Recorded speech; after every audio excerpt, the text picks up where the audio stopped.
One of the really great things about the Chesapeake, in addition to just that complexity of resources that really inspires people, is that we have 18 million people living in the Chesapeake Bay watershed. 14 million of them live in the metropolitan areas that stretch from Virginia Beach to Richmond to Washington to Baltimore. And they have, there are certain pressures that are associated with that, but that also means that those are people that can get outside very quickly to wonderful places and be very engaged in and advocates for conservation. It also means that large landscape conservation that occurs here in the Chesapeake watershed benefits a lot of people. Someone was saying yesterday that it's not just about dollars per acre, it's about dollars per person.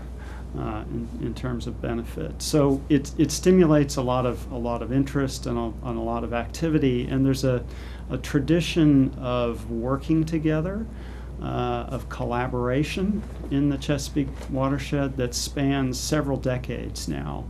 It's commonplace. It's routine to go to working meetings where there are officials from Virginia, Maryland, Pennsylvania, Delaware, New York, the District of Columbia, all there together trying to work on the same issues.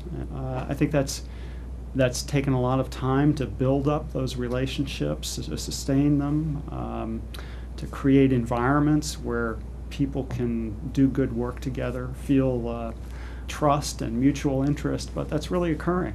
People have different areas. There are lots of landscapes in the Chesapeake, and we recognize that, and we don't always have to agree on everything, but I think what plays out is that there really is a common interest in a whole series of things.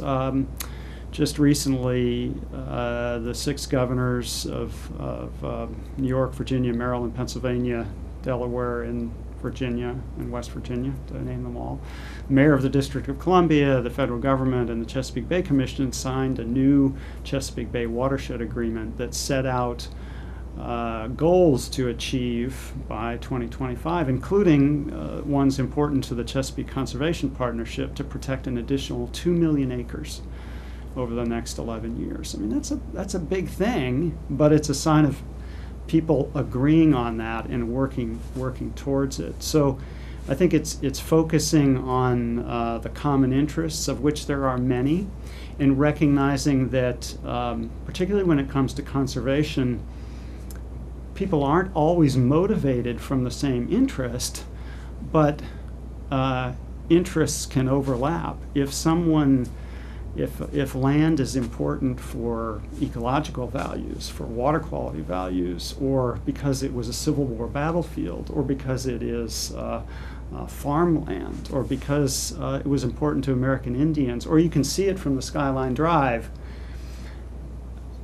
whichever one of those aspects helps motivate its conservation is fine. And that's, I think, one of the things that we really embrace in the Chesapeake is that we don't try to force it all in into one box. The folks in the Chesapeake embrace complexity of the natural and cultural heritage of the landscape.